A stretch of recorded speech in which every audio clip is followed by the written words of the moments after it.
정보가 있는 시사 토크쇼 장윤선의 팟짱.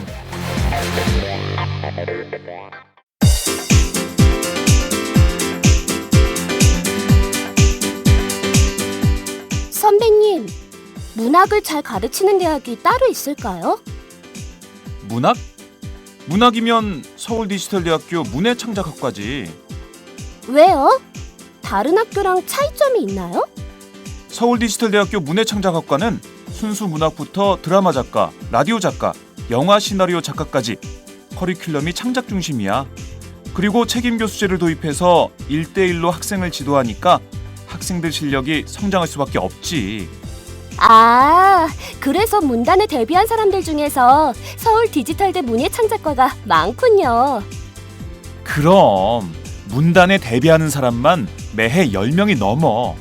교수진 중에서 문예의 질을 직접 발행하는 사람이 5명이나 된대. 유명 작가들이 동아리 활동까지 같이 하면서 학생들 작품을 지도해 준다니까. 그렇구나.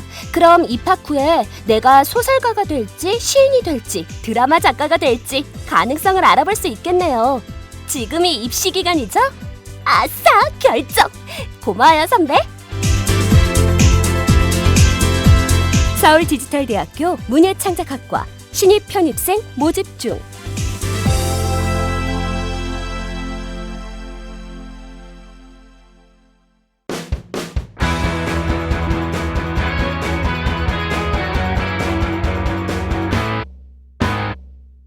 색깔 있는 인터뷰. 색깔 있는 인터뷰 시작하겠습니다. 박근혜 대통령은 어제 열린 수석 비서관 회의에서 강도 높은 국회 비판 발언을 또 쏟아냈습니다. 야당 분열에 따라 입법 논의가 제대로 되지 못한 책임을 물었고요. 국민을 위한 정치는 실종됐다, 이렇게 비판도 했습니다. 이런 국회 과연 존재 이유가 있는 거냐 묻지 않을 수 없다, 이렇게 질타하기도 했는데요. 무엇보다 노동법 관련 입법에 대한 강력한 요구도 이어졌습니다. 오늘 오전 국회에서는 박근혜 대통령 관심 법안들을 위한 상임위가 일제히 열리는데요. 그렇다면 노동법 문제는 앞으로 어떻게 될까요? 오늘은 한국노동연구원 부연구위원을 지내신 국회 환노위 소속 새정치민주연합 은수미 의원을 전화로 연결해서 자세한 말씀 들어보도록 하겠습니다. 의원님 나와 계신가요? 네, 안녕하세요. 네, 언제나 밝으세요. 경쾌한 목소리. 네, 성격입니다. 네, 아침에 일찍 전화해도 경쾌한 목소리 좋습니다. 일찍 일어나서 그래요. 네. 자, 박근혜 대통령 어제 열린 수석 비서관 회의에서 대국회 비판 수위를 더 높였습니다. 도대체 국회 존재 이유가 있냐? 드디어 존재 이유까지 묻는 상황으로 왔는데요. 우선 총론으로 박 대통령의 국회 비판을 좀 어떻게 보셨습니까? 그러니까 우선 박근혜를 향해 앞으로 나란히 여기에 가장 걸림돌이 되는 유일한 기구가 아마 국회일 거예요. 네. 그러다 보니까 이제 그 걸림돌을 제거하겠다라는 취지이겠으나 제가 더 어이가 없는 건 이런 거예요. 그러니까 아내의 존재 이유가 남편의 그 밥상 차려주는 거다, 이건 아닐 거 아니에요?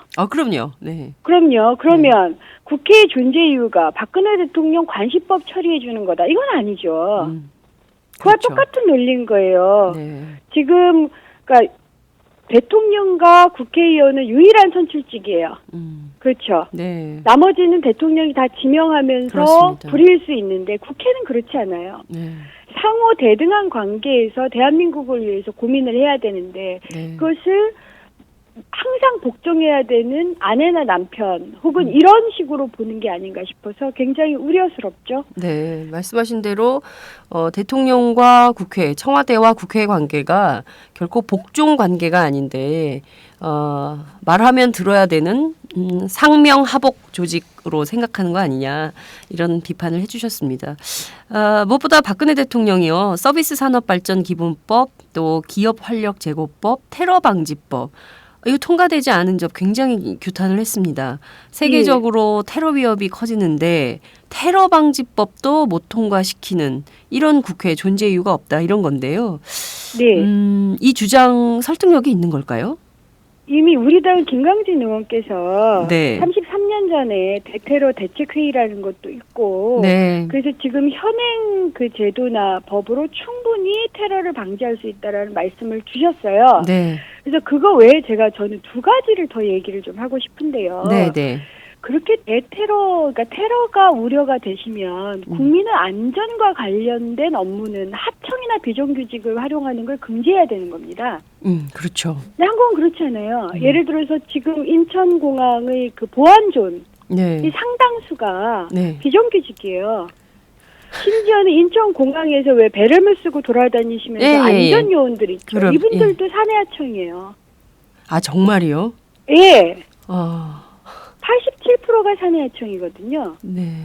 아니 그러니까 안전이나 테러 업무와 관련된 부분조차도 지금 사내하청을 쓰면서 대테러 방지법을 얘기하는 것은 너무 얼토당토 않다. 오히려 네. 저희 당이 발의한 국민의 생명과 안전과 관련된 법에 대해서는 하도급을 금지한다. 네. 비정규직을 쓰지 못하도록 한다. 이런 것들을 통과시키자라고 목소리를 높이셔야 되고요. 네.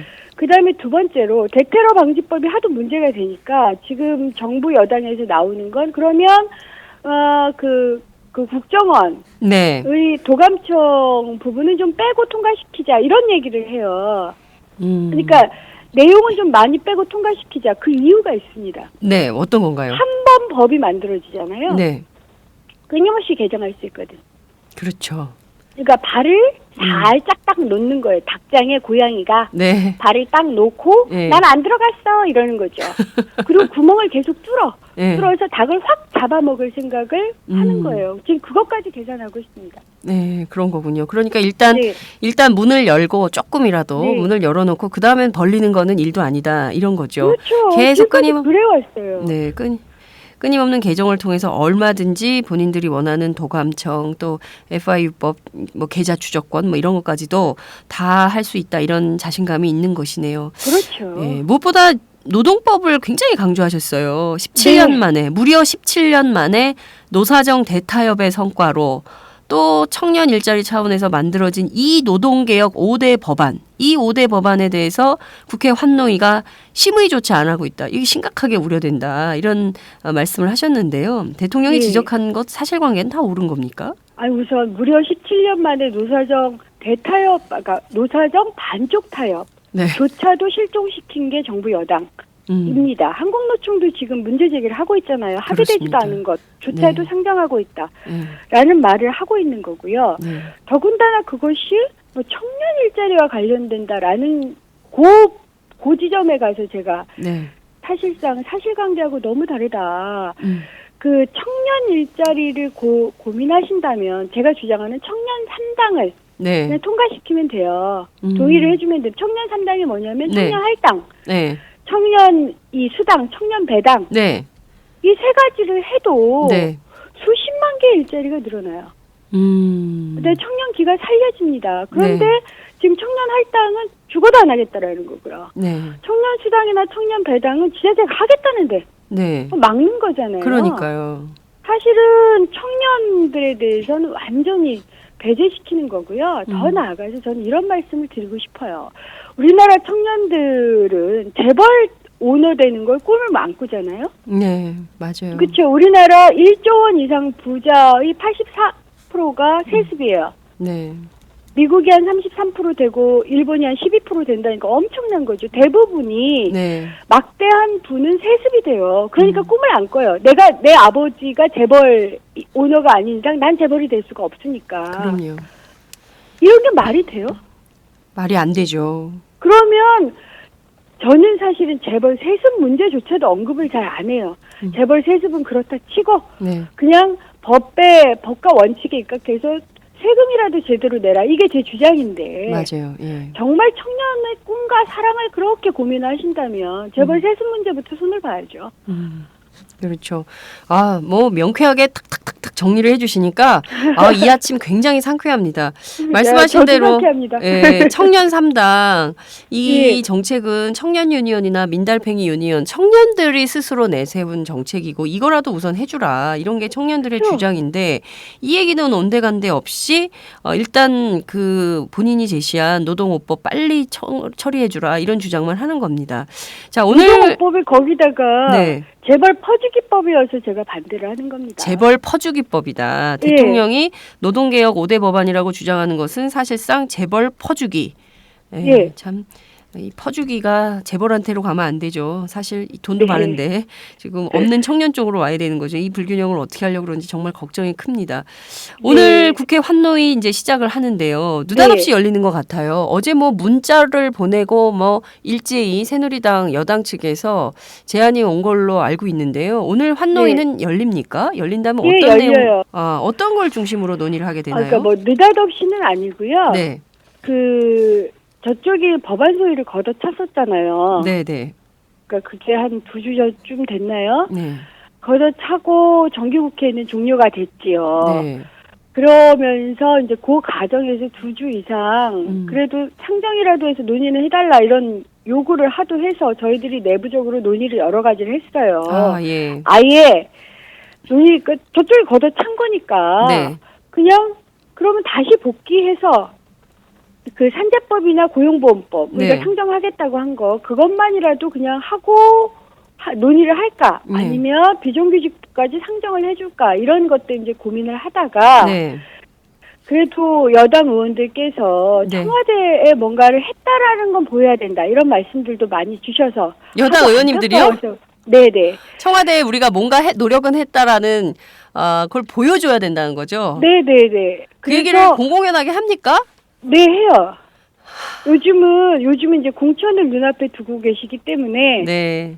이런 얘기는 그냥 공공연하게 흘러다녀요. 그래서 국회의원들이 이런 거 좀 부끄러워해야 되는 거 아닐까요? 부끄러움 같은 건 없습니다. 왜냐하면 공천을 받는 게 중요하니까. 국민을 위해서 무엇을 할 것인가 그걸 못하면 부끄러워해야 되는 게 정치가 맞아요. 그렇죠. 그리고 특히 여당은 그래야 되는데 네. 그런 생각이 없는 거죠. 근데 어쨌든 네. 그래서 저희들이 논의를 하다가 결국은 저희가 원래는 노사정 논의를 보고 상정하는 게 맞다. 원래 합의사항이 그렇기 때문에 우리는 그 그렇죠. 합의조차도 인정하지는 않지만 네. 어쨌든 했다고 하니 그거라도 절차라도 지켜라. 근데 네. 노사정 논의가 안 되고 있어요. 네. 그래서 일단 국회에서 공청회를 한다라는 조건으로 네. 노동법에 대한 공청회를 한번 개최한다라는 조건을 일단 상정은 한다. 상정해서 논의는 한다입니다.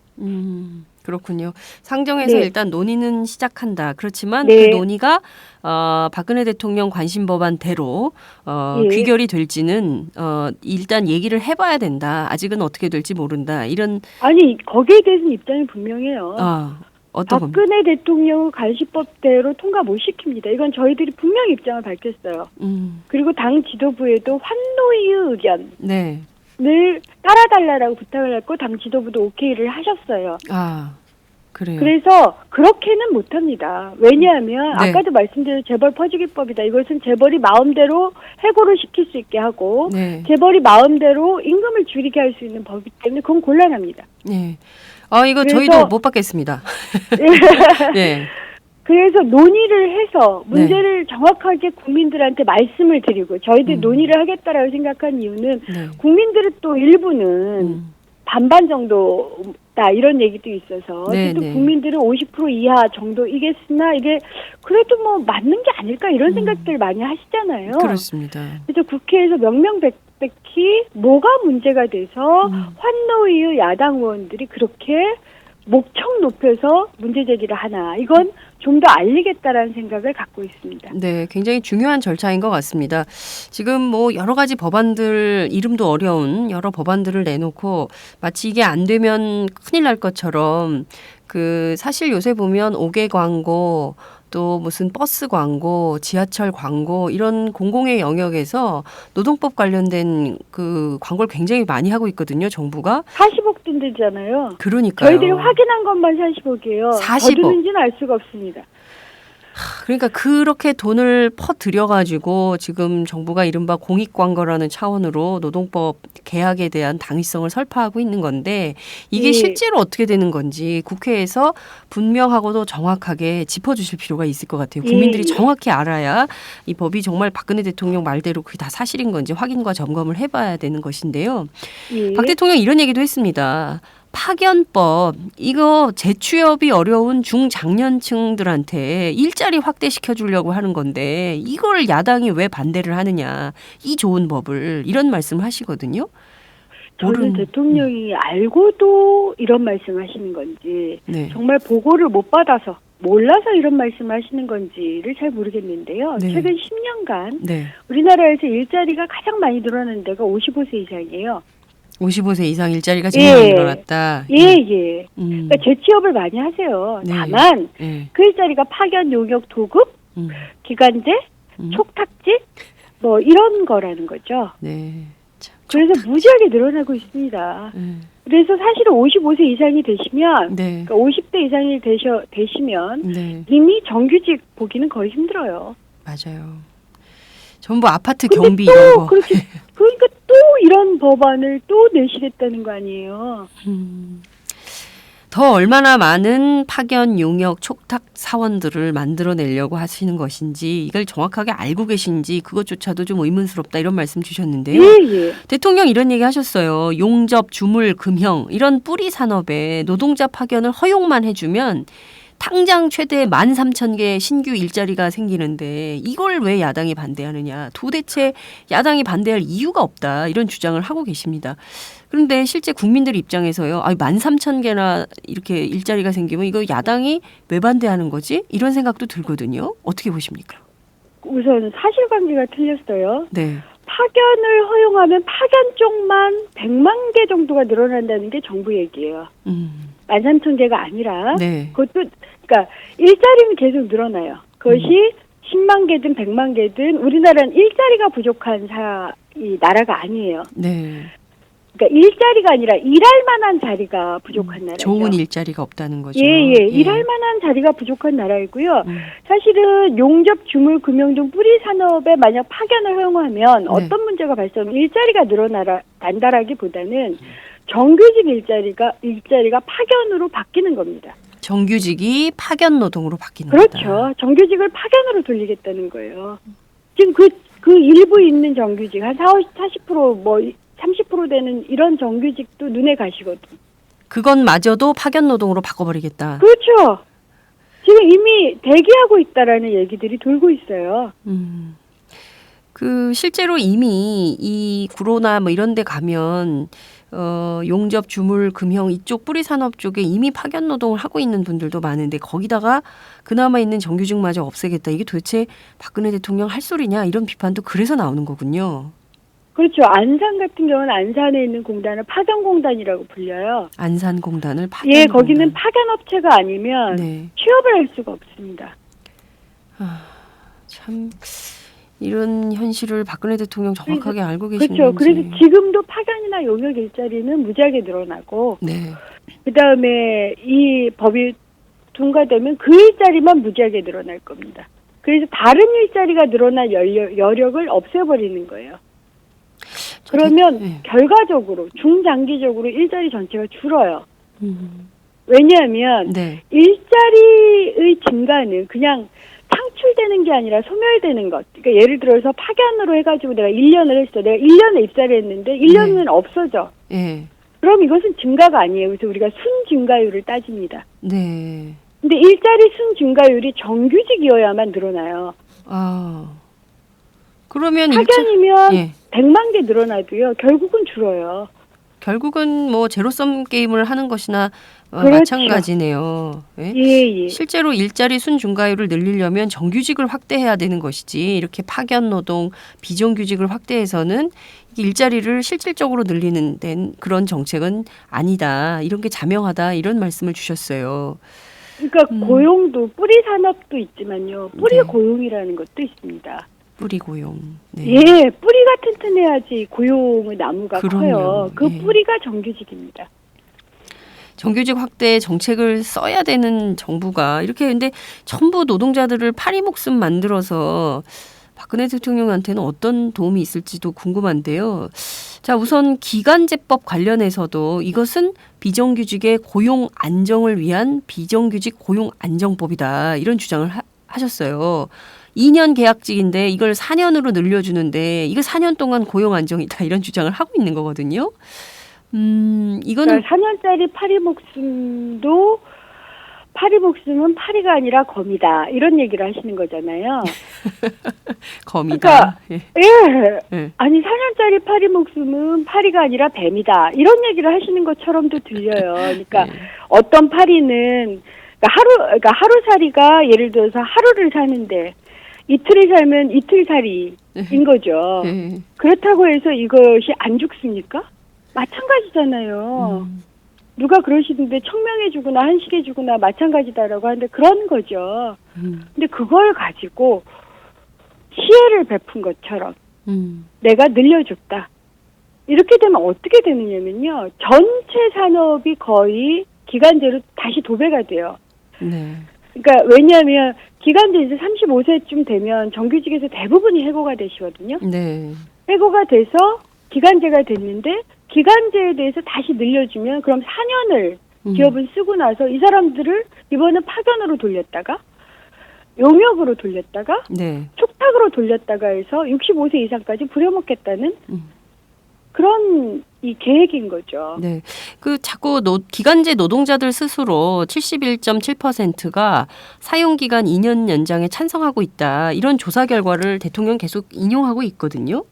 근데 당시에 이게 설문 문항 설계에 상당히 문제가 있었다. 이런 지적도 국회 안에서 나왔는데. 문항 설계뿐만이 아니라요. 네.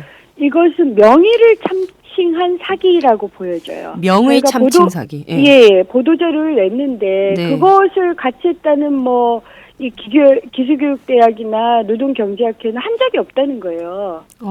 이 조사가 굉장히 어려운 조사입니다. 그리고 사기치가 굉장히 할 수밖에 없는 조사이기도 해요. 왜냐하면 생각을 해보세요. 우리나라 사람들이 응답률이 떨어지는데 네. 이렇게 전화를 해서 너 자영업자냐 노동자냐 우선 물어봐야 되고요. 네. 그럼 노동자라고 하면 당신이 기간제냐 아니냐를 또 물어봐야 돼요. 네. 그러면 나는 정규직이에요. 나는 파견이 이런 사람들 다 잘려나갈 거 아니에요? 네. 그래서 기간제만을 대상으로 해서 또 물어봐야 되면 이거 굉장히 우선 돈이 많이 드는. 근데 그러면 이 돈을 누가 댔을까 하고 이제 궁금해서 네. 노동경제학회가 됐냐 대학이 됐냐 아니라는 거예요. 모른다는 거죠. 그다음에 설문도 보면 네.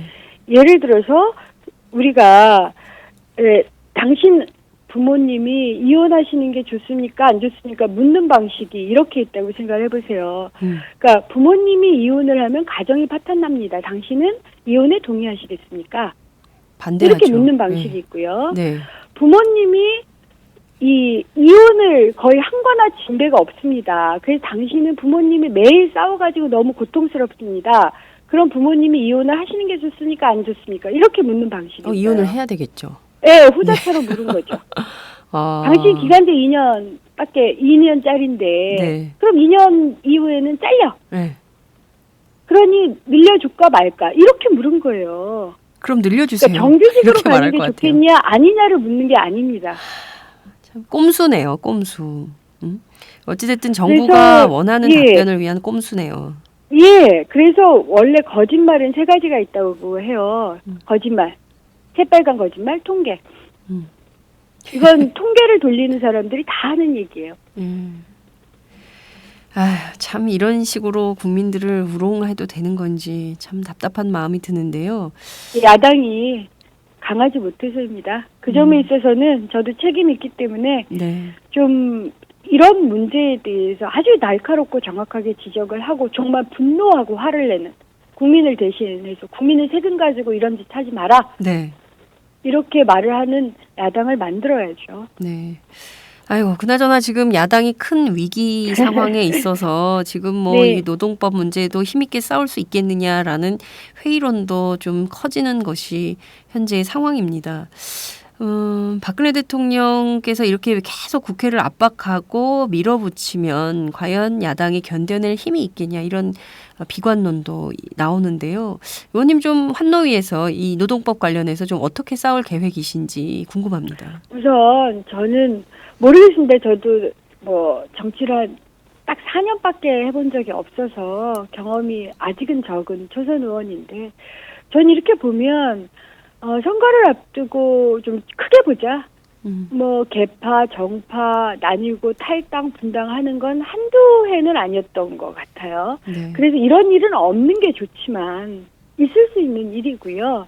또한 그건 그렇게 진행이 된다 하더라도 국회 기능은 온전히 그냥 돌아갑니다.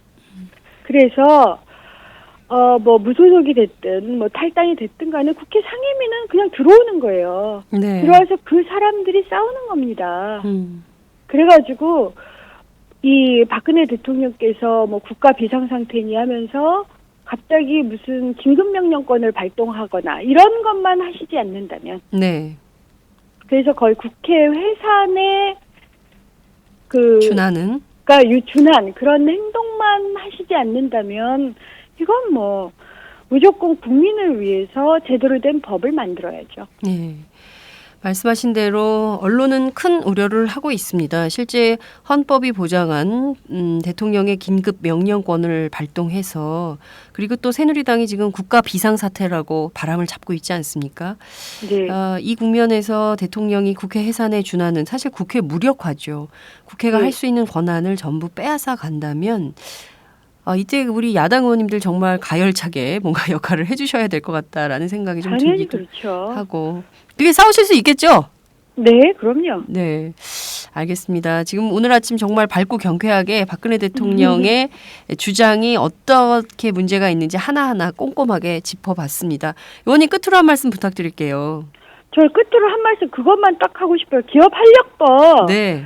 제가 그걸 재벌 구토법이라고 부르거든요. 재벌 구토법이요? 그러니까 이런 거잖아요. 재벌이 네. 커피점도 먹고 너무 많이 먹었죠. 폭식증이 있는 거죠. 빵집도 먹고. 예. 그러면 우리가 그런 폭식이 있으면 폭식 원인을 진단해서 폭식 못하게 하는 게 맞는데 네. 이번 법은 그걸 구토하도록 구토하고 또 폭식하고 구토하고 또 폭식하도록 만드는 법이라고 생각을 하시면 돼요. 쉽게. 그래서 저는 이건 재벌 구토법이고 네. 재벌 개혁을 해야지. 네. 그래서 폭식을 못하고 시장을 잠식하지 못하도록 만들어야지. 시장을 더 잠식하게 만드는. 그래서 재벌의 폭식을 더 가능하게 하는 그런 법은 안 된다 이런 말씀을 드리고요. 제 상임위는 아니지만 네. 해당 상임위 의원들께서 힘써 막으실 거라고 생각합니다. 네. 자, 기업한려 제거법 박근혜 대통령 이것은 대량 해고를 사전에 막는 아주 좋은 법이다 이런 주장을 하고 있고 또 대량 실업으로 빠지지 않으려면 당장 선제적으로 구조조정을 해야 된다 이런 주장을 하고 있지만 실제로 이것은 재벌 구토법이다. 재벌 개혁을 해야 되고 사실 이게 불평등 문제가 너무 심각하기 때문에 이런 문제들을 다 통틀어서 해결하려면 말씀하신 대로 기업한려 제거법 이런 것은 통과돼서는 안 된다 이런 말씀 주신 걸로 알겠습니다. 오늘 말씀 잘 들었습니다. 예, 감사합니다. 네, 지금까지 새정치민주연합 은수미 의원과 함께했습니다.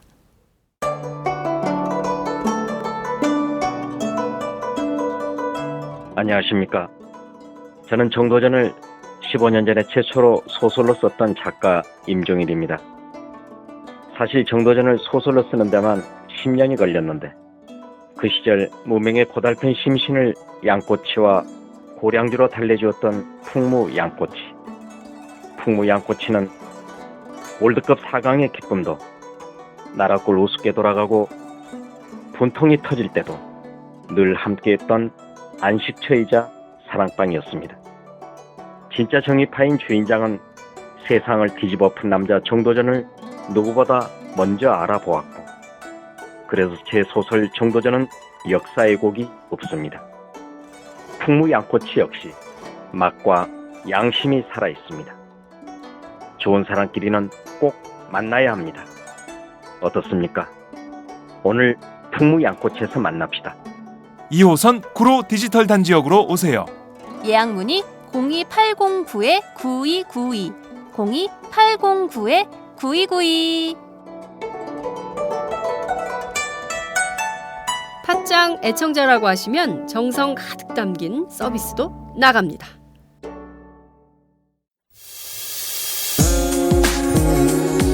안녕하세요. 과메기가 생각나는 계절이 되었습니다. 비린내 나지 않고 믿을 수 있는 과메기를 드시고 싶으시죠? 딴지일보 기자가 구룡포 현장으로 찾아와 생산에서 포장, 맛까지 검증한 참 좋은 과메기를 권해드리고 싶습니다. 인터넷으로 참 좋은 과메기를 검색해주세요. 정말 맛있습니다.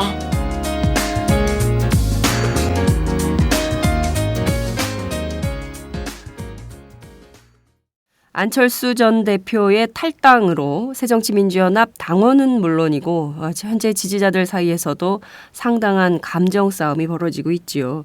정권 심판은커녕 현재 야당을 심판해야 되는 거 아니냐 이런 반발도 나오고 있습니다. 이 가운데 서로 비난과 욕설을 자제하자 이런 당부를 하고 나선 의원이 있어서 눈길을 끄는데요. 그분은 다름 아닌 한국 YMCA 전국연맹 출신으로 지난 2012년 군포에서 국회의원에 당선된 이하경 의원입니다. 오늘은 등단 시인이기도 한 이 의원을 전화로 연결해서 최근 당내 상황을 좀 점검해 보고요. 이후 진로를 좀 진단해 보는 시간을 갖도록 하겠습니다. 의원님 나와 계신가요? 네, 안녕하십니까. 이하경입니다. 네. 자, 지금 당이 굉장히 어려운 처지에 놓여 있는 것 같습니다. 안철수 전 대표 탈당으로 심각한 내홍에 빠졌는데요. 우선 안 전 대표의 탈당, 정치인의 한 사람으로서 좀 어떻게 보시는지요? 네, 참 상상할 수 없는 일로 안타깝게 생각합니다. 저도 정당을 이제 처음 해보지만 좀 정치라는 것은 조변석게 하지만 네. 그래도 진지하게 또 오래 참고 기다리는 그런 것도 필요하더라고요. 안 대표께서 좀 더 길게 생각하시고 좀 더 인내하셨으면 좋았을 텐데 하는 아쉬움을 저는 가지고 있습니다. 네. 인내하고 좀 더 참았으면 어떻겠냐 이런 아쉬움이 있다 이런 말씀을 주셨습니다. 예. 내일 모레인데요. 17일 문병호, 유성엽, 황주홍 세 의원이 탈당하겠다 이런 기자회견을 예고한 상황입니다. 좀 엇갈리는 분위기인 것 같아요. 안철수 전 대표의 가장 최측근으로 알려졌던 송호창 의원은 실제 탈당 관련해서 좀 함구하는 편이고 또 언론들하고 접촉하는 것도 좀 끊고 있고 또 유성엽 의원의 경우에는 탈당한다 이렇게 알려졌지만 본인 스스로 아직 입장을 정한 것은 아니다 이렇게 얘기를 하고 있어서 좀 엇갈린 관측들이 나오고 있는데요. 네. 예컨대 이 세 분이 한꺼번에 동반 탈당을 한다. 이건 또 어떻게 보십니까? 네, 그동안 그분들이 해오신 일로나 하셨던 말씀으로 보면 아마 당장 탈당하는 것이 당연한 거라고 생각합니다. 본인들이 누차 이런 상황 속에서 탈당하시겠다고 했으니까. 네. 그런데 정치라는 게 자기 혼자 할 수 없는 거 아닙니까? 네. 자기를 뽑아준 지역 군민들도 있는 것이고 또 미래도 있는 것인데 아마 그분들 생각처럼 탈당을 해서 미래가 밝지 않다고 보실 거예요. 현재 안철수 전 대표의 탈당에 대해서 부정적인 의견이 훨씬 높잖아요. 그런 상황에서 본인들이 자기들 신념대로 감행했다가 네. 자신의 미래가 어떻게 될지 모른다는 불안감이 있으실 거예요. 저는 쉽지 않다고 봅니다. 네. 현실적으로 지금 탈당한다 이렇게 으름장을 놓고 있긴 합니다만 실제로 탈당을 감행하기는 좀 쉽지 네. 않을 거다. 왜냐하면 내년 총선이 코앞이고 그리고 실제 이 총선에서 탈당할 경우에는 상당한 불이익이 있을 수 있기 때문에 그렇죠. 이해타산을 생각한다면 탈당이 꼭 선은 아니다 이렇게 볼 수도 있다 이런 말씀이시네요. 예. 그런데 지금 이렇게 보면 보수 언론들 특히 이제 조중동이나 종편의 경우에는 지금 새정치민주연합 연일 탈당 러시가 일어날 것이고 연말까지 20-30명 정도 추가 탈당이 예상이 되고 이런 방식으로 제국 분당의 가능성, 분당의 시나리오를 계속 쏟아내고 있습니다. 실제 세 분 이외에 추가 탈당 가능성이 더 있을까요? 현재 의원님들 분위기는 좀 어떻습니까? 네, 의외로 좀 차분합니다.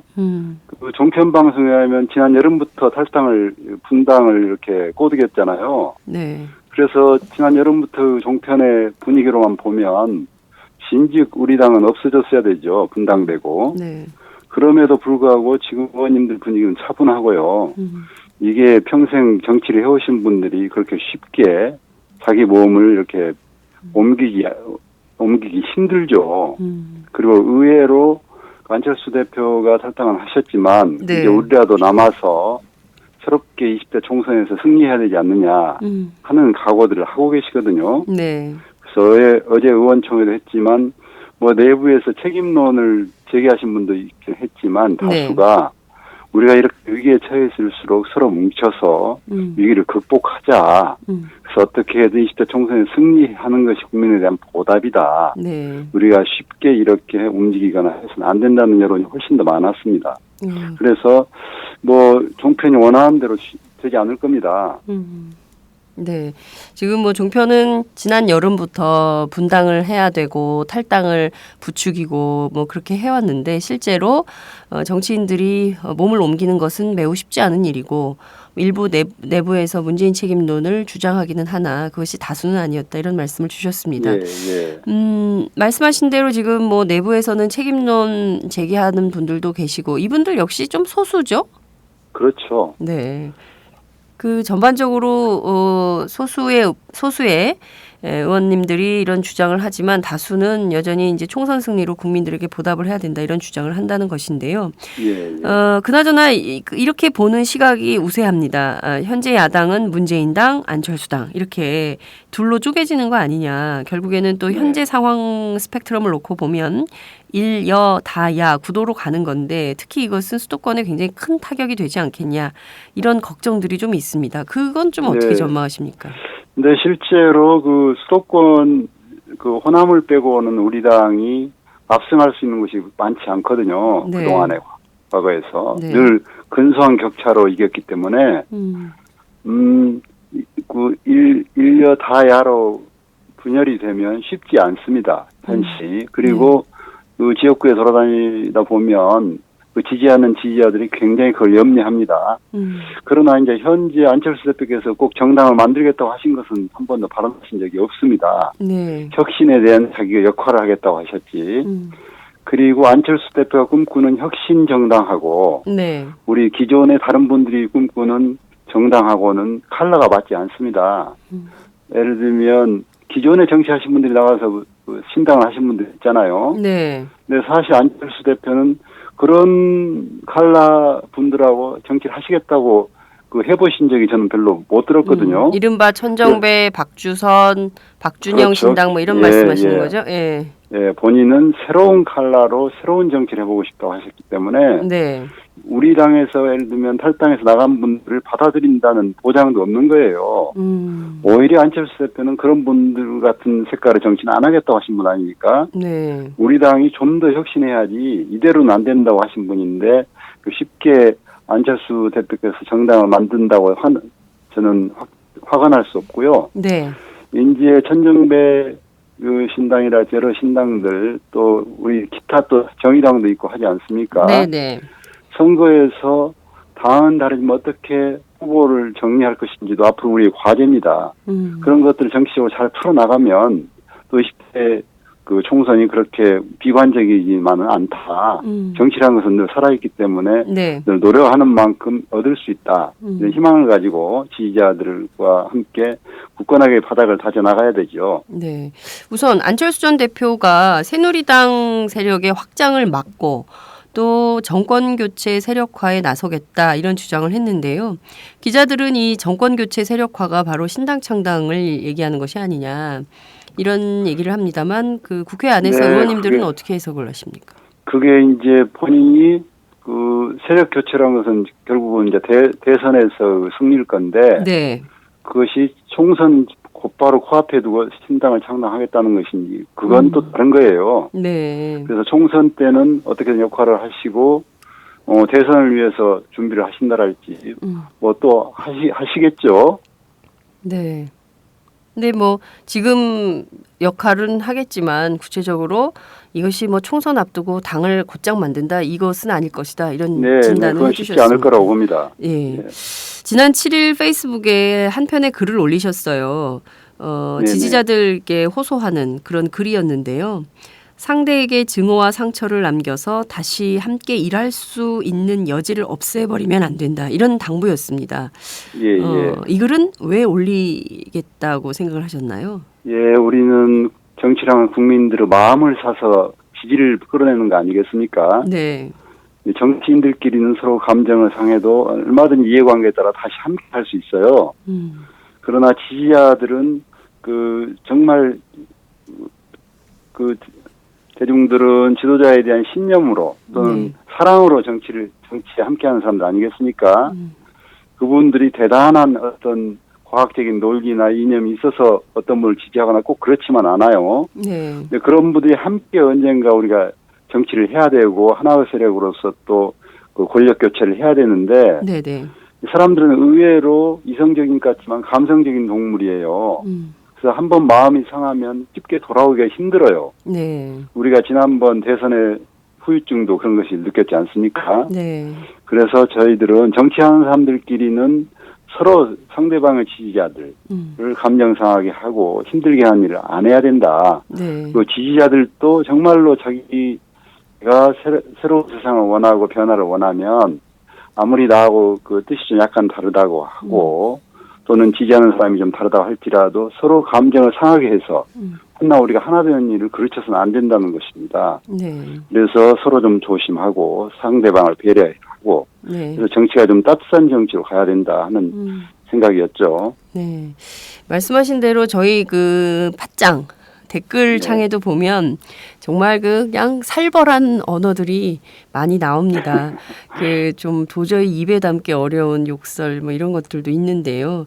이게 보면 지지자 간에 이게 토론을 넘어서 감정 싸움으로 가는 경우가 굉장히 많이 있는 것 같고 특히 문재인 대표 지지하시는 분들 또 안철수 대표 지지하시는 분들이 둘로 나뉘어서 심각하게 감정 싸움을 계속 하고 있는 것 같습니다. 이게 계속 가면 선거에도 결국 굉장히 불리하게 작용하지 않을까 싶은데요. 그렇습니다. 예, 당에서는 이 문제를 좀 어떻게 보고 어떻게 좀 이 문제를 좀 뭐 어쩔 수 없지 않냐 뭐 이럴 수도 있고요. 아니다 이거 좀 대책을 세워야 된다 이럴 수도 있는데 좀 어떤 방향으로 논의가 가고 있습니까? 아직 뭐 거기까지 당해서 정책을 수립하거나 뭐 하지는 못했어. 그러나 네, 이제 겨를이 없군요. 뭐 지지자들을 심기 관리까지 우리가 지금 할 수 있는 형편이 아니어서 못하지만 그러나 정치인들은 그걸 하도록 노력해야죠. 정치인들이 스스로 먼저 나서서 지지자들 간의 싸움을 부추긴다거나 또 지지자들이 감정 싸움을 하지 않도록 상대방을 배려하고 그렇죠. 감정 상하지 않도록 해줘야 된다. 그게 정치인의 그렇죠. 역할이죠. 정치인들끼리 서로 존중하고 네. 서로 비난하거나 헐켜서 상대방을 모독하는 일은 가능한 피해줘야죠. 네. 실제 근데 그 의총장에서도 이런 일들이 횡행한다면서요. 서로 의원님들끼리 서로 모독하거나 비난하거나 좀 순화시켜야 된다고 생각합니다. 네. 사실 의총 안에서도 그런 일들이 많이 있기 때문에 의원님께서 그런 것도 좀 감안해서 페이스북에 이런 거 올린 거 아니냐 이런 얘기들도 있더라고요. 네, 저도 그 일반 시민으로서 참 이해 안 될 때가 많아요. 어떻게 예를 들면 그 자기들이 모시는 대표를 면전에서 예를 들면 사퇴라고 한다랄지 또는 언론에 나가서 자기 집안일을 언론에 나가서 그냥 막 다시는 안 만날 것처럼 말을 한다랄지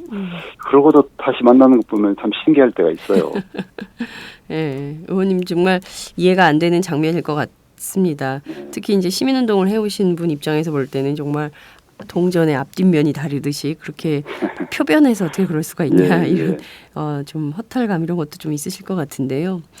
안철수 전 대표 탈당이 초읽기에 돌입했을 때 지난 12일 밤인가요? 그때 의원 간담회 긴급 의총이 열렸었는데요. 이 자리에서 좀 비상한 각오를 해야 된다. 의원 총사퇴까지 좀 우리가 걸고 탈당을 막아야 되는 거 아니냐 이런 입장을 설파하셨다는 얘기가 있습니다.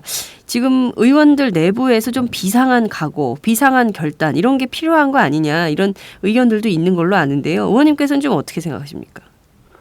저는 안철수 대표 탈당 일요일 전날 밤 우리가 의총을 했잖아요. 네. 긴급 의총을 했는데 그 당시로 이미 객관적으로 안철수 대표가 탈당을 굳히고 우리 문 대표님을 안 만나신 거 아니에요? 그렇죠. 그리고 타협점이 없는 혁신 전대를 계속 주장을 하시면서 그것 받지 않으면 뭐 만날 필요 없다는 정도로 의지를 밝히셨기 때문에 근데 왜 그랬을까? 왜 혁신전대를 하자고 했을까 생각해 보면 네. 두 가지였을 것 같아요. 본인은 정말로 새로운 정당을 혁신정당을 해보고 싶은데 네. 본인에게 그럴 권한이 없다. 예를 들면 투톱 체제로 해준다고 해도 문 대표가 다 하고 자기는 들러리설 거 아니냐. 지난번 김한길 대표 때도 그랬던 것처럼 네. 하기 때문에 그분이 현실적으로 그렇게 생각할 수 있다. 그러면 뭔가 비상 권한을 드려야 되는데 네. 그러면 실제로 총선 앞두고 가장 비상 권한은 공천권이잖아요. 그렇죠. 결국 공천을 내가 정말 마음대로 할 수 있겠느냐. 내가 꿈꾸는 대로 혁신적인 사람들을 영입해서 그러면은 결국 공천에 대한 권한을 얼마나 줄 수 있느냐가 핵심일 텐데. 네. 그래서 우리가 20대 공천에 그 백지임을 하자. 예를 들면 우리가 두 대표가 결정하면 어떤 결론이라도 불만 없이 따르겠다. 네. 나를 공천하지 않아도 다른 사람을 영입해도 내 자리에 내가 그걸 용인하겠다고. 예를 들면 그 정도로 비상하게 우리가 우리의 자리, 우리 지도권을 다 던져버리고 준다면 그 두 분이 혹시나 받아들일 수 있지 않을까. 특히 안철수 대표께서 네. 우리 전체 현역 의원들이 나 공천 안 해도 좋다. 당신들 뜻에 따르겠다 하고 이렇게 백지임장을 주면 네. 혹시나 받아들여지지 않을까 하는 마음에서 충정해서 그렇게 했지만 사실 현실적인 이야기는 아니죠. 현실적으로는 그렇습니다. 사실 아무도 받기 어려운 그런 그리고 카드죠. 예. 또 국민들도 뭐 마치 무슨 쇼킹한 일회성 뭐 행위하는 걸로 오해할 수도 있고 네. 또 그런 게 쉽진 않잖아요, 현실적으로. 그러나 그렇게 비상한 마음으로 우리가 하지 않으면 변화가 없겠다 싶어서 그런 제안을 했던 거죠. 네. 실제 이게 진지하게 다른 분들이라면 모를까 이하경 의원님께서 이런 제안을 한 것은 상당히 진정성이 있다. 이렇게 저희는 받아들일 수 있을 것 같은데요. 실제 이게 의원들 사이에서 큰 호응은 못 얻었던 모양이에요. 그죠? 예, 뭐 또 너무 급하기도 했고요. 네. 그러나 저는 그런 정도로 비상하게 우리가 임해야 된다고 생각합니다. 예를 들면 우리 개인이 꼭 내 지역구를 다시 재공천을 받지 않으면 미래가 개인에게는 없을 수 있지만 대한민국이 달라지는 건 아니잖아요. 네. 나보다 내 지역구에 더 훌륭한 사람이 올 수만 있다면 뭐 그것이 또 역사가 발전일 수도 있는 거고 뭐 그렇게 생각하는데 그러나 또 현실적으로는 또 쉽진 않은 일이죠. 네. 그렇다면 의원님의 경우에는 군포를 백지 위임할 생각은 있으신 겁니까? 아니, 두 대표가 우리가 통합해서 할 텐데 그런 의원들이 나오면 자리를 비워라 하면 당연히 그렇게 해야죠. 20대 총선을 이기기 위해서 전국에서 10석을 새로운 사람을 인재를 영입해야 되겠는데 네. 도저히 자리가 없다.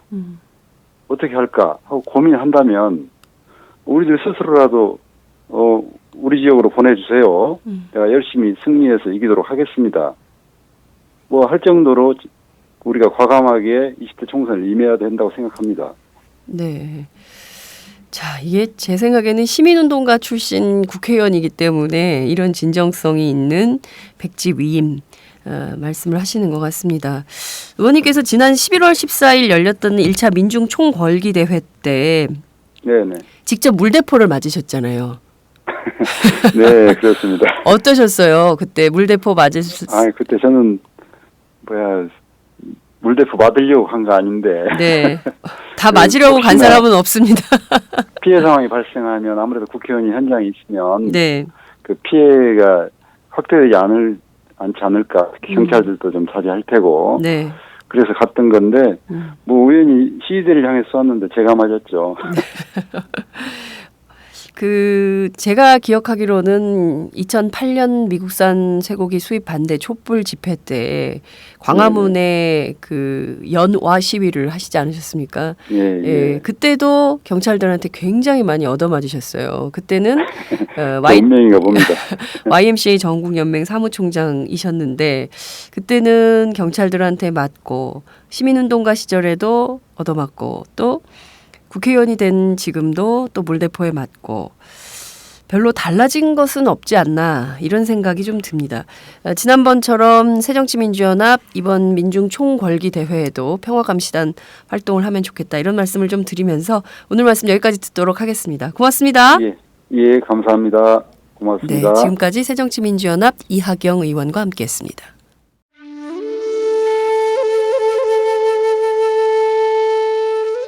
영한네이처의 마카 산삼.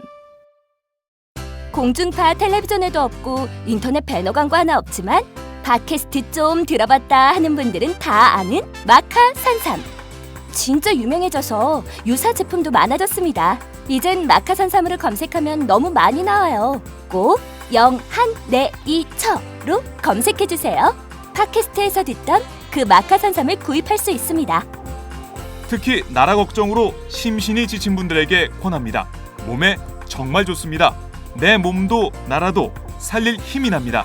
페루의 마카와 우리나라 산삼, 몸에 좋은 11가지 원료를 모두 하나로 만든 마카 산삼.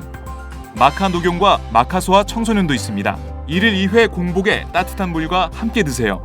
영한네이처 마카 산삼.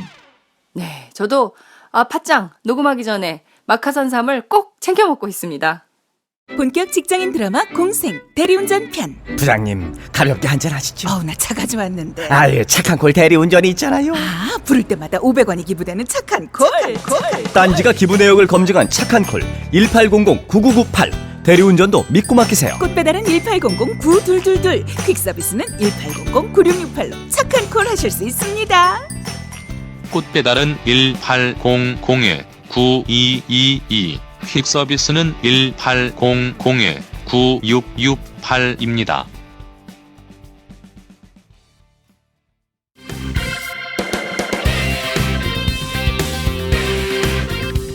경제를 보는 맑은 눈, 홍종학의 퓨어 경제.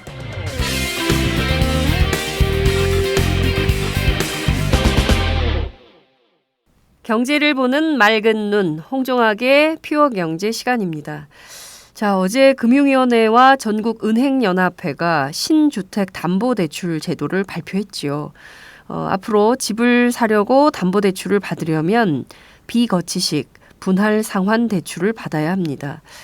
거치식 상환 대출이 이제 불가능해지는 건가 싶은 생각도 좀 드는데요. 뿐만 아니라 기존에는 담보 가치를 훨씬 더 중요하게 여겼는데 앞으로는 차주의 상환 능력, 그러니까 돈 갚을 능력이 얼마나 있는지 이것을 중점적으로 또 우선 검토한다는 겁니다. 현재 미국 금리 인상이 예고된 상황인데요. 정부가 그동안 빚내서 집 사라 이렇게 권했는데 이제는 금융 규제를 높이겠다 이러면 앞으로 서민들 어떻게 되는 걸까요?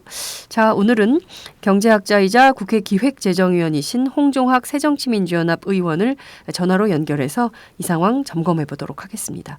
의원님 나와 계신가요? 네, 안녕하세요. 홍종학입니다. 네. 오늘은 팟짱의 애청자들이 모두 퓨어해지는 시간입니다. 네, 경제를 보는 맑은 눈으로 퓨어한 마음으로 정부의 대책을 좀 살펴보도록 하겠습니다. 앞서 말씀드린 대로 어제 금융위 또 은행연합회가 여신심사 선진화 가이드라인이라는 걸 발표했는데요. 가계부채 워낙 심각하니까 이거 탐강 계획이다 이런 입장도 밝혔습니다. 자, 우선 이 발표 어떻게 보셨는지요? 예. 이게 사실은 지난 9월서부터요. 네. 금융위가 발표한다 이렇게 예고가 돼 있던 겁니다. 그런데 이제 이거 나오면 주택 경기가 또 죽을 것이다. 네네. 그래가지고 이제 뭐 들리는 얘기로는 최경환 부총리가 극구 반대했다 뭐 이런 얘기도 있고요.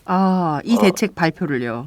네네. 그래서 이제 금융위는 대책을 발표하려고 하고 그다음에 이제 국토부하고 기재부에서 반대를 해왔던 대책인데. 네. 뭐 금융위 입장에서는 이제 가계부채가 뭐 최근에도 지금 아주 급격하게 증가하고 있으니까. 네. 더 이상 이제 어렵겠다 해서 이제 드디어 예고됐던 것이 발표됐다 이렇게 보고 있습니다. 그렇군요. 최경환 경제부총리 오늘 오전 한겨레 경향신문에 중소기업 방송진흥공단 이사장 최경환을 보호해야 된다. 채용 청탁 조직적 은폐한 사실이 막 드러나고 있는데 심지어 이 정책마저도 반대하면서 눌러왔는데 결국엔 더 이상 버틸 수 없는 상황이 되니까 금융위가 이걸 터트린 모양이군요. 그죠? 네, 그렇습니다. 네. 지금 보면 그동안 최경환 경제팀 계속 주장했던 게 정부가 돈 꿔줄 테니까 빚내서 집 사라. 물론 이 홍종학 의원님께서는 이거 절대 속으면 안 된다 이런 말씀을 해주셨는데 그래서 아마 팟짱 애청자들은 빚내서 무리해서 집 사지 않으셨을 것 같다 이런 생각이 좀 드는데요. 이게 보면 갑자기 180도 정책을 바꾼 거거든요. 정부가 왜 이렇게 갑자기 입장을 선회했을까요? 일단은 가계부채 증가율이 너무 빠르고요. 네. 그래서 이제 저희가 생각할 때는 계속 저희도뿐만 아니라 저 같은 경우에는 이미 오래전서부터 이건 너무 이미 가계부채가 너무 많은데 네. 이런 식으로 빚내서 집 사라 하게 되면 그야말로 이것은 한국 경제를 완전히 무너뜨리는 정책이다. 이런 얘기를 그렇습니다. 해왔죠. 네. 그런데 이제 최근에 지금, 예를 들면 계속 가계, 대출, 네. 가계 신용 이런 것들이 이제 계속, 지금 급증하고 있어요. 9월 말 같은 경우에는 작년보다 한 10%나 증가하는, 이런 지금 추세고요. 그 다음에 또 이제 집단 대출 같은 경우가 아주 급격하게 증가를 하고 있습니다. 네. 그러니까 이제 분양하면서 이제 건설회사가 그렇죠. 이렇게 그렇게 해주는 거 이런 것들이 이제 급격하게 증가를 하고 있어서 이제 문제가 되는데 특히 이제 최근에 와서 IMF도 그렇고 그다음에 KDI도 그렇고 이 가계부채를 이렇게 내버려 두면 굉장히 위험하다는 경고가 계속 지금 여기저기서 국내 기관에서 하고 있었죠. 그러니까 네. 이제 이것을 책임지고 있는 금융위 입장에서는 이제 어쩔 수 없이 가계부채 규제 정책이죠, 이를테면. 네, 금융 규제 정책으로. 사실상은 그러니까 최경환 부총리가 들어서면서 LTV, DTI 네. 이 규제를 그러니까 이제 합리적으로 정비했다고 정부에서는 얘기하지만 네. 사실상은 이 정책이 규제 완화였기 때문에 이게 이제 가계부채 증가의 아주 급증의 원인이 됐던 거죠. 그것을 이제 너무 가계부채가 증가하니까 네. 이제 다시 이제 정책을 전환하는 이런 걸로 보입니다. 네, 그렇군요. 그만큼 이제 위험하다는 신호가 되겠죠. 네, 신호겠죠. 네. 정말 늘 경제가 점점 암울해지고 있어서 걱정인데 사실 그동안 주택담보대출 받아서 생활비에 썼다 이런 통계도 자료도 국회에서 나온 걸로 알고 있습니다. 이 정도로 좀 심각한 상황인데 실제 이번 대책으로 연소득 2천만 원 이하 수도권 이외 지역에서 살고 있는 서민들이 가장 큰 타격을 입을 것이다 이런 전망도 나왔습니다. 이 점은 좀 어떻게 보십니까? 네. 그러니까 지금 현재 상황이요. 네. 빚을 얻어서 빚을 갚고 있는 상황이고요. 현재 제가 계속 말씀드립니다만은 서민들의 입장에서 소득을 가지고 집을 살 수 없는 집값이 너무 비싼 이런 상황이 되는 거죠. 네. 그래서 이제 빚을 얻어야지만 이제 주택을 살 수가 있는데 특히 문제가 되는 것은 이제 원금을 갚지 않고 이자만 갚는 상황인데 이자는 지금 이자율이 굉장히 싸기 때문에 네. 얼마 안 되거든요. 네. 그러니까 실질적으로는 빚을 갚을 수 없는 분들이 이 정부가 이 빚내서 집사라 정책 때문에 굉장히 많이 집을 사게 되는 이런 상황이죠.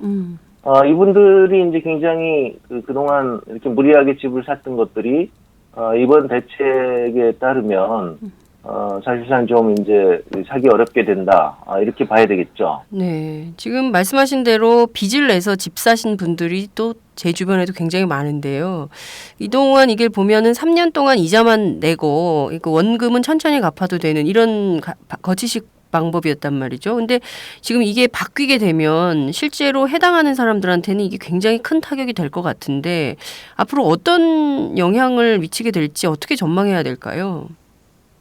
일단은 아마 이제 빚을 일단은 이제 이게 대출을 하기 어렵게 하는 거니까요. 네. 그래서 대출이 상대로 이제 상대적으로 좀 줄어들 것이다고 이렇게 우리가 보여지고요. 이렇게 줄어들게 되면 이제 그동안 이렇게 대출에 의해서 집값이 올라왔기 때문에 네네. 주택 가격이 상당 부분 안정화될 것이라고 생각이 됩니다. 현재 요번에 문제가 이제 그 집단 대출의 경우에는 요번 제외했죠. 제외했어요. 네. 그래서 이제 분양을 받을 때는 뭐 좋다고 그러지만 네. 사실상 최근에 와서 집단 대출을 이제 이렇게 분양 시장을 비롯해서 전반적으로 예전에 뭐 두세 달 전에는 가격이 많이 올랐지만 지금은 이제 주춤하고 있는 상황이거든요. 네네. 그래서 이제 주택 시장의 이런 안정화 기간이 조금 더 길어질 것 같다 이렇게 봐야 되겠죠. 네. 그렇군요. 이게 뭐 또 나쁜 것만은 아니네요. 주택 가격 안정화가 된다면 거품이 좀 빠지는 방법으로 막 그 천정부지로 오르던 집값이 다소 좀 하향 안정세 이렇게 갈 수도 있다 이런 전망을 해주시는 것이죠. 네네 그렇습니다. 네. 그러니까 지금 이제 문제가 되는 것은 지금 이제 미국에서 금리를 올리려고 그러잖아요. 그렇죠. 지금 오늘 내일 하고 있거든요. 16일. 예. 네. 그래서 이제 금리를 올리게 되면 네. 지금 뭐 상당 부분은 이미 시장에 반영이 됐는데 그래서 한국에서도 서서히 금리를 올려야 되지 않겠느냐. 네. 그러면 금리도 올라가고 그다음에 이런 규제도 있고 그렇게 되면 상당히 영향이 클 것이다고 이렇게 생각이 되고요. 네. 안타까운 게 이제 그런 거죠. 우리가 그런 걸 예상을 해서 정부가 그렇게 무리한 정책을 하면 안 된다고 그렇게 경고를 했음에도 불구하고 네. 이제 아주 단순하게 정치적 목적에 의해서 이렇게 주택 경기를 활성화하려고 무리하게 하다 보니까 네. 이렇게 이제 이런 정책이 나오게 되면 충격은 상대적으로 커지게 되겠죠. 그러니까 이제 거품에 의해서 그 대출이 늘어나다가 그 대출을 늘어나는 걸 줄이는 거니까 네. 경제 전반적으로는 아마 충격이 더 클 것이다. 그런 것들이 좀 이제 속이 상하네요. 네. 네. 말씀하신 대로 최경환 경제부총리 무리한 부동산 경기 부양 정책 계속 드라이브를 걸었는데 결국 이렇게 돼버리면 도대체 이분이 한 정책의 효과가 뭐냐 이런 반론이 가능할 것 같아요. 그렇습니다. 그러니까 이제 이분들이 지금 얘기하는 것은 뭐냐면 그 글로벌 금융위기 이후에 주택 경기가 침체돼서 서민층이 집을 제때 팔지 못했다. 네. 그래서 이사도 가지 못하는 등 큰 불편을 겪었는데 이게 이제 최경환 부총리의 정책에 의해서 주택 거래량이 크게 증가했다. 네. 이런 것들을 자기네 자랑이라고 얘기를 하는데 이런 인식이 아주 크게 잘못된 거죠. 네. 그러니까 주택 거래량이 제대로 안 되는 것은 뭐냐면 주택 가격이 너무 높기 때문에 그런 거거든요. 네네. 근데 그것을 그 높은 가격에서 거래를 하도록 계속 거기다가 이제 무리한 이제 그 정책을 취하니까 이제 아마 그렇게 주택 가격 다시 주택 거래가 되지 않는 네. 그런 냉각기가 또 올 가능성이 굉장히 높다 이렇게 봐야 되겠죠. 그렇죠. 거래가 아예 없는 냉각기가 또 올 수밖에 없다 이런 진단을 해주셨습니다. 그나저나 네, 이게 굉장히 중요한 게요. 네. 그러니까 그동안 LTV, DTI 이 규제를 할 때 이 사람들이 주택 가격이 떨어져도 뭐 크게 문제가 없다 계속 얘기를 하거든요. 네. 그 이유는 뭐냐면 지금 LTV가 예를 들면 60%, 70%다 그러면 뭐 주택 가격이 30%나 떨어지겠느냐. 뭐 이렇게 얘기를 그렇죠. 하거든요. 예. 설사 그렇게 떨어진다 해도 문제가 없다고 이제 자꾸 정부에서는 얘기하지만 네. 이게 이제 그 대공황 이전에 미국에서 똑같은 얘기를 했거든요. 근데 실제로는 어떤 현상이 벌어지게 되냐면 그렇게 주택 가격이 한 5% 이상 떨어지게 되면 네. 시장에서 거래가 아예 멈춰버립니다. 그렇겠죠. 주택 가격이 떨어지는데 누가 집을 사겠어요. 네.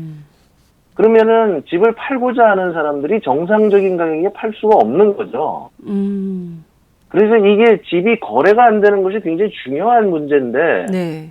이 거래가 시장에서 안 된다고 하는 것은 이게 시장 그 기능이 이제 제대로 작동하지 않는다는 거죠. 그만큼 주택 가격이 굉장히 높다는 것을 의미하는 거고요. 네. 그것이 무리하게 빚으로 이제 대출 받아서 집을 살 때 이런 현상이 벌어지는 것인데 그걸 거래를 활성화시킨다고 이렇게 그 규제를 완화해서 빚내서 14로 정책을 취한 것을 지금 이렇게 뭐 자기네들이 잘했다고 그러는 것은 정말 이것은 무능하고 나는 무책임한 그 정책이다 이렇게 우리가 봐야 될 것 같습니다. 이런 것에 대해서 수없이 많은 경고를 했음에도 불구하고 이렇게 거래를 활성화시킨 것이 이제 경기를 활성화시킨 거다. 그러니까 심지어 작년 같은 경우에 국회에서 최경환 부총리하고 저하고 막 이제 논쟁을 벌일 때 네.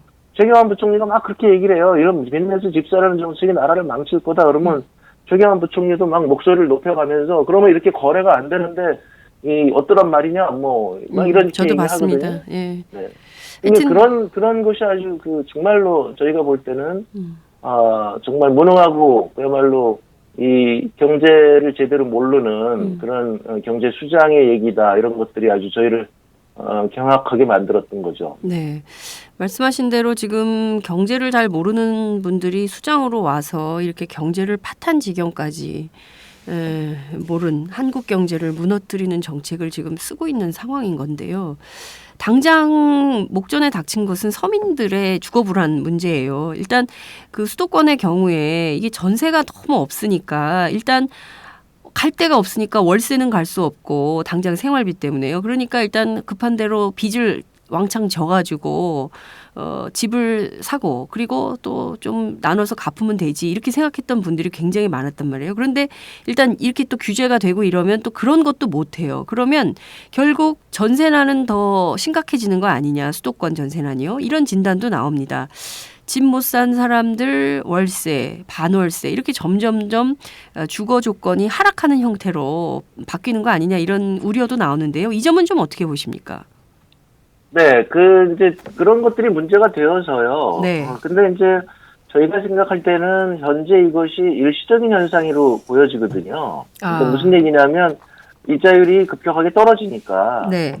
급격하게 떨어지는 이자율 때문에 사실상은 이자율이 떨어진다는 것은 전세 가격이 예를 들어서 1억이다. 그러면 예전에는 3%면 300만 원의 월세를 사실 부담하던 거였는데 네. 2%로 떨어지니까 그게 200만 원 정도밖에 안 되는 거거든요.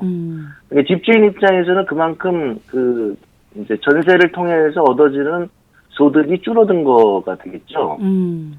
따라서 이제 이렇게 이자율이 떨어지게 되면 전세 가격은 오르는 것이 이제 경제적으로 맞는 거죠. 네. 따라서 그렇게 일시적으로 주택 가격이 지금 오를 때는 그것을 규제를 해주는 이른바 저희가 얘기하는 전월세 상한제와 네. 그다음에 계약갱신 청구권 이런 것들을 규제를 해서 그런 일시적인 가격 상승을 막아줘야 된다. 네. 이렇게 얘기를 했는데 지금 이 박근혜 정부에서는 그게 아니라 집값을 올려가지고 거래를 많이 시켜야 된다 이렇게 생각을 하니까 전혀 반대의 정책이네요. 반대의 정책을 취한 거죠. 그래서 이 전월세 상승에 대해서 정부가 아무런 규제를 하지 아니하고 네. 계속 지금 오르는 것을 방치해왔던 것이죠. 그러니까 저희 새정치민주연합에서 이 정책을 지금 한 2, 3년 동안 끊임없이 얘기를 했음에도 불구하고 정부가 지금 아주 이것만은 지금 막고 있습니다. 네. 아니, 정말 그 결과 이렇게 서민들이 굉장히 큰 피해를 입었다 이렇게 봐야 될 거고. 그러니까 이것은 이렇게 지금 서민들이 어렵게 된 것은 박근혜 정부가 인위적으로 그렇게 한 것이다. 이렇게 봐야 될 겁니다. 네. 지금 말씀하신 대로 새정치민주연합이 그토록 얘기했던 전월세 상한제 그리고 사실 이건 시민사회 요구이기도 했는데요. 계약갱신 청구권 같은 거 이게 뭐 서민들이 이런 제도라도 없으면 이게 뭐 정부의 보호를 국가의 보호를 전혀 못 받는 이런 지경으로 내몰리게 되는 거 아닙니까? 그런데 이거는 하지 않고 사실 이게 민생 법안인데요. 이런 국민을 생각하는 법안은 새누리당이 반대해서 못 하고 있는 거잖아요, 그죠? 네네. 그런데 박근혜 대통령은 국회가 아무것도 안 하고 있다. 국민을 위한 정치는 실종됐다. 이렇게 비판을 하고 있는데 그건 좀 어떻게 보세요, 의원님?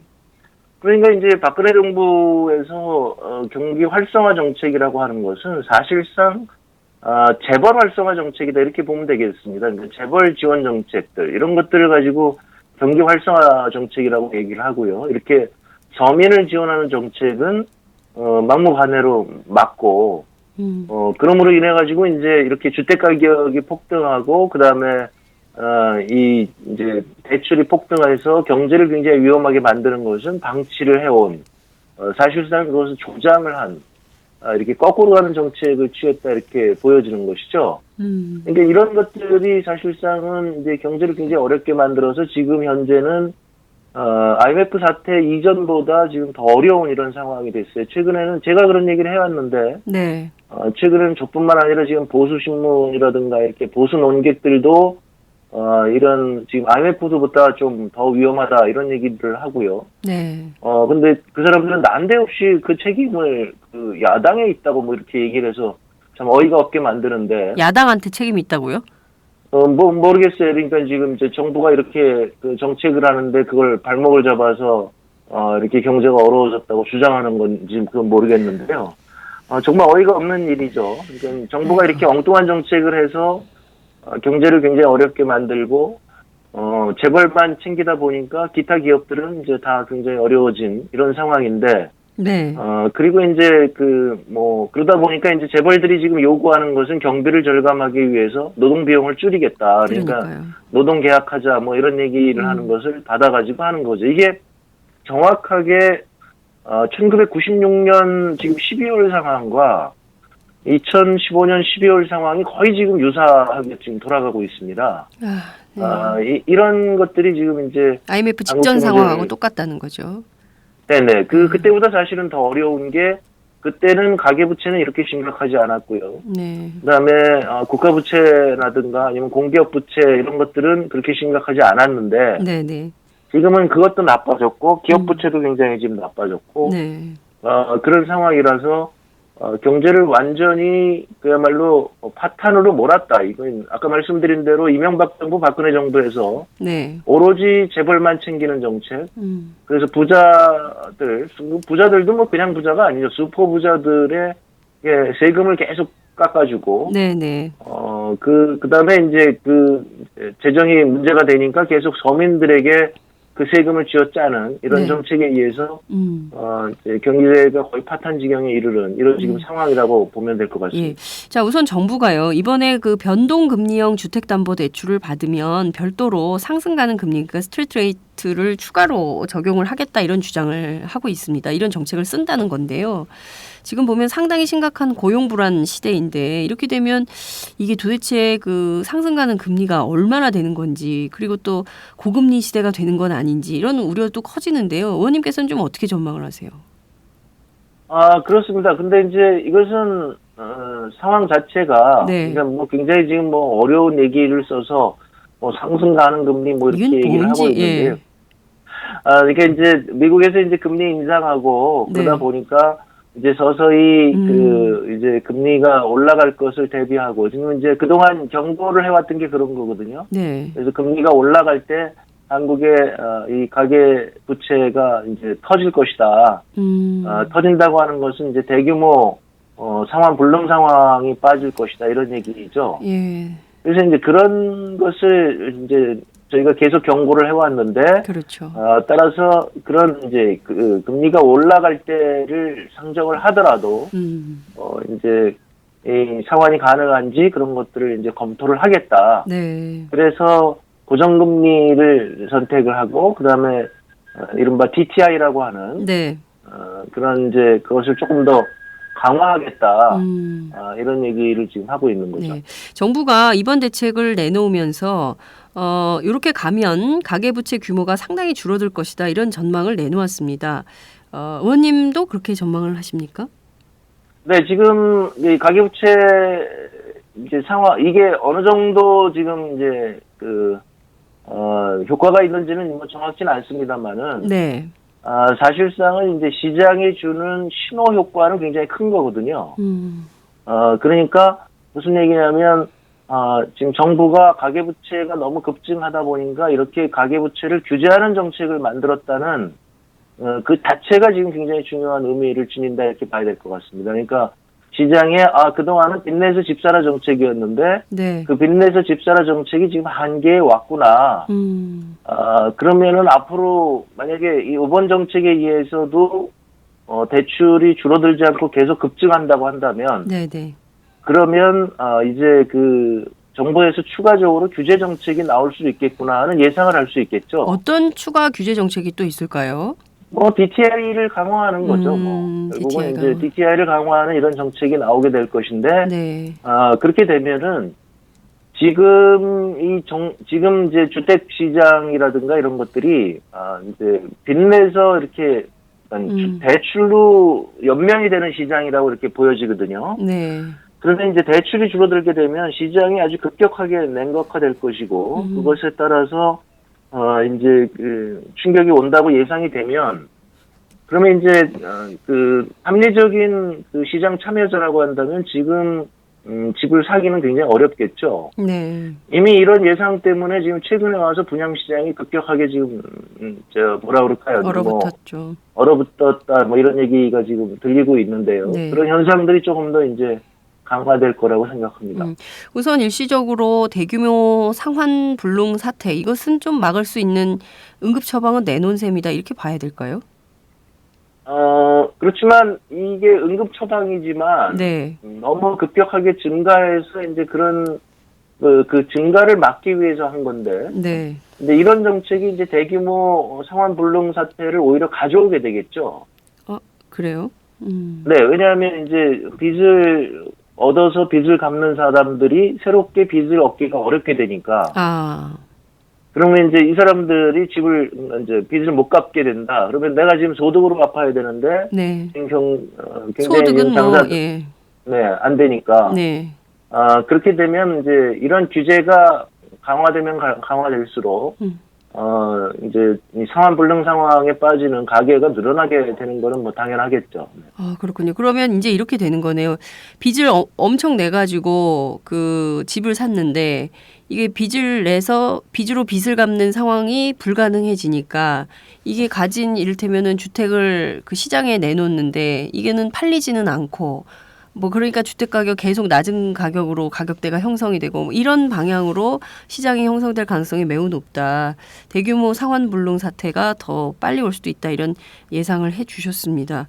말씀하신 대로 이 본질적으로 가계의 부채를 좀 줄이려면 결국 소득주도 성장이 돼야 되는 거 아니냐. 소득이 늘어야 빚도 갚고 집도 사고 이럴 수 있는 건데 재벌은 지금 엄청나게 사내유보 쌓아놓고 당장 또 사람들 쉬운 해고로 길거리에 몰면 이게 되겠냐. 이런 정책으로 과연 서민들이 잘 살 수 있는 사상을 만들 수 있는 거냐. 이런 한탄도 나옵니다.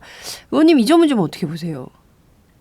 그렇습니다. 그러니까 저희가 이제 항상 얘기한 것이 그 박근혜 정부, 이명박 정부에서부터 이제 부채 주도 성장, 그러니까 빚을 내 가지고 네.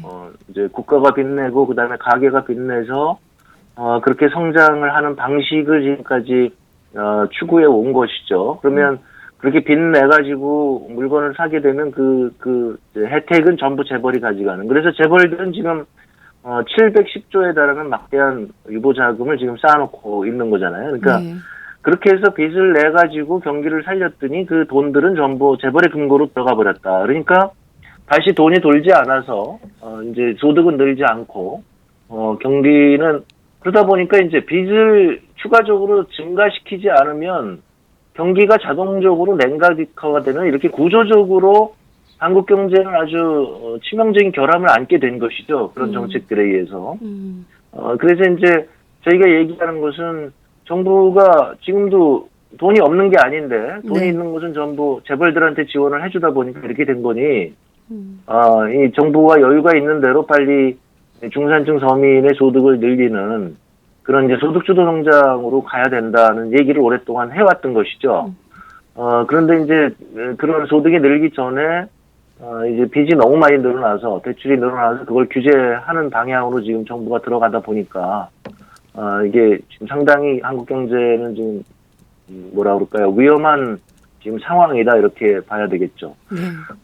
지금 이게 정말 저는 이해할 수가 없는데요. 이명박 정부, 박근혜 정부가 경제 정책을 뻔하게 이렇게 한국 경제가 파탄으로 가는 것이 너무나 분명하다고 그렇게 경고를 했음에도 불구하고 인위적으로 이렇게 몰아갔다는 것에 대해서 정말 이해할 수 없고 정말 분노가 할 수밖에 없는 이런 상황인데요. 네. 이제 그런 걱정들을 뭐 저희는 그런 걱정을 오랫동안 해왔습니다만은 이런 걱정이 지금 현실화되지 않을까 이렇게 지금 우려하고 있습니다. 네.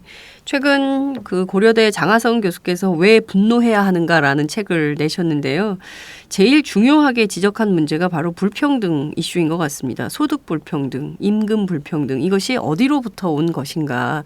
한국 사회에서 이 문제에 대해서 복지 문제는 보편적 복지는 그 2차적인 문제로 하더라도 당장 목전에 닥친 임금, 소득, 이 불평등 문제를 해결하지 않고는 더 좋은 민주사회로 나아갈 수 없다 이런 진단해 주셨는데요. 오늘 홍종학 의원님을 통해서도 또 그것이 확인이 되는 것 같습니다.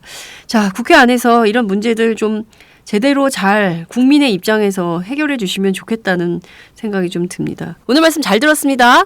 네, 고맙습니다. 네, 지금까지 새정치민주연합 홍종학 의원과 함께했습니다. 안녕하세요. 장윤서의 팟짱 귀에 팍팍 꽂히죠? 저는 오늘도 오마이뉴스 최종병기라고 바닥바닥 우기고 있는 김병기 기자입니다. 공짜 자전거 신문 조중동 기자들이 자기 신문 돈 내고 보나요? 안 봐요, 아빠. 네. 저는 팟짱에 매월 자발적 정치료 3만원씩 내는 10만인 클럽 회원입니다. 애청자 여러분 덕분에 올해 1000명 늘어서 무려 9,400. 내친 김에 연말까지 1만 명 만인보 캠페인에 도전합니다. 무슨 캠페인이요? 만인보! 한 명의 먼걸음보다 만 명의 당당한 한 걸음. 올해가 가기 전에 오마이뉴스 10,000번째 주인공이 되어주세요. 홈페이지에서 가입하시거나 02-733-5505 내선번호 274번으로 전화주세요. 요즘 엄청 갑갑하죠? 갑갑해. 우리 역사책도 시키고 팟짱도 확실하게 지키겠습니다. 10만인 클럽 아싸!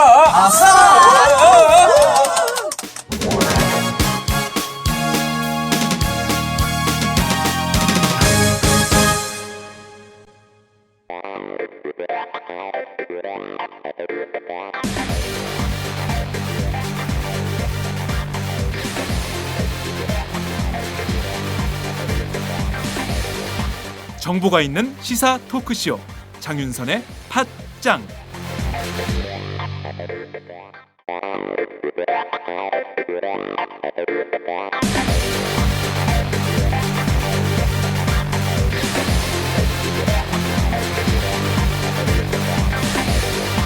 정보가 있는 시사 토크쇼 장윤선의 팟짱.